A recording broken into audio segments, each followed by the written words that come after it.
To wave each having a frequency of इतना, ठीक है, एंड वेवलेंथ इतना are travelling in the same direction, what is the phase difference between the wave if second wave has produced इतना time later than the first wave, ठीक है। तो आपको ये बताना है। और सेकेंड केस क्या कहता है,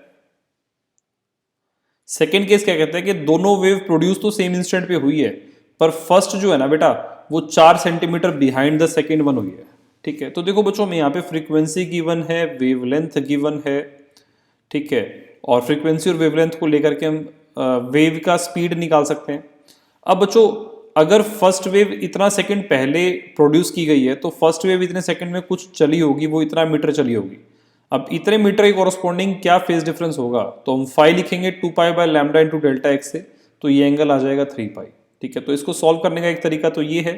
दूसरा तरीका देखो बच्चों, y is equals to A sine of omega T minus K X है। इतने सेकंड में हुआ क्या होगा कि इसका ये एंगल बढ़ गया होगा, कितना बड़ा होगा, ओमेगा टी।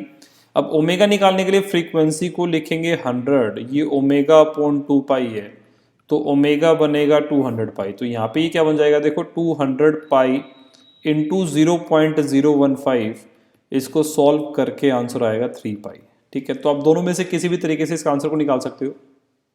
अब हम बी पार्ट देखते हैं। बी पार्ट क्या कहता है कि दोनों वेव बनी तो सेम इंस्टेंट पे है, पर पहली वेव 4 सेंटीमीटर पीछे से बनी है, तो बेटा दोनों के बीच में 4 सेंटीमीटर पाथ डिफरेंस रहा होगा। इस पाथ डिफरेंस को रिलेट करके हम फाई निकालेंगे तो वो आंसर क्या आ जाएगा, 4 पाई, ठीक है। अब हम सी पार्ट देखते हैं बेटा।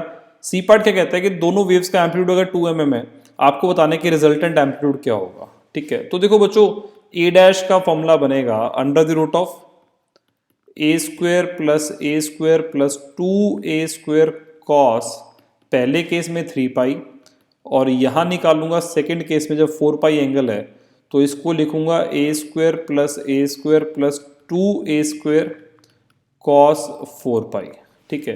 अब बेटा साइन 3 पाई का जो वैल्यू होता है, ठीक है, सबसे पहले हमें साइन 3 पाई का वैल्यू देखना है, दिस इज -1, और जब आप इसको -1 पुट करोगे तो इसको सॉल्व करके ए डैश 0 आएगा, और कॉस ऑफ 4 पाई की जो मैं बात करूं, मतलब कॉस 3 पाई का वैल्यू -1 था, उसको पुट करके आंसर 0 आ गया, और कॉस 4 पाई की जो वैल्यू होगी बेटा वो 1 होगी, इसको 1 पुट करूंगा तो इसको सॉल्व करके आंसर आएगा 2a, और a का वैल्यू 2 mm है, इसको पुट करके आंसर आ जाएगा 4 mm के बराबर।